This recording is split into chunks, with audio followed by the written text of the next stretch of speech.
Qizlar, biza ikkita shpritsni tugatdik. Ura-da, уже uchinchisini bugun ochaman. Yangisini qizlar juda ham ko'p kishi menga kompliment qiladi. Juda ham ko'p kishi iltimos bizaga ham ayting, qanaqa doza, nima, qanday azobsiz deb. Qizlar, men sirada sizlarga aytdim. Semavik Next qizlarjonlar.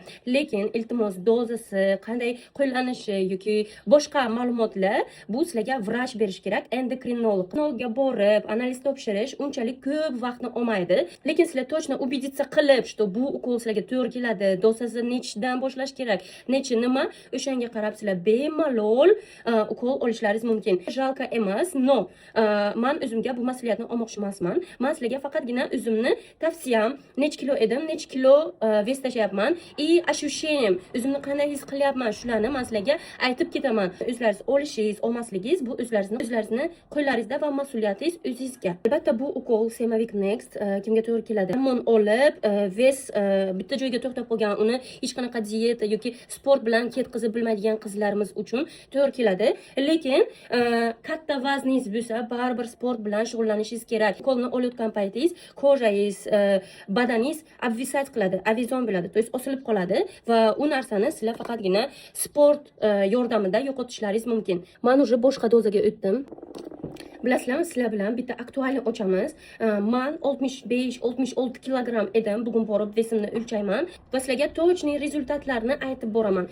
Men o'zimga sezgan narsam, то что meni appetitim полностью bo'g'ilgan.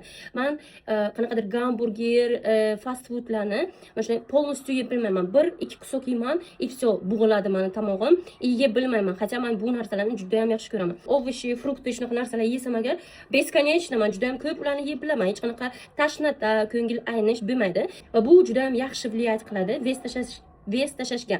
Hozir men из-за того, что полностью organizm boshqa xil bo'lyapti, ozyapman, jirchalarim selulitcha bo'lib mayda bo'libdi. Eslaringizga bo'lsa, qornim ana shunday shishib turardi. Hozir esa bunaqa yo'q, qornim shishmagan. Ko'p kishi menga aytadilar, "Vashshi ariqlab ketyapsiz" deb. No, bu meni hali ideal vesim emas, shuning uchun sizlar bilan bo'lishib boraman. Agar yana savollaringiz bo'lsa, bemalol yozinglar.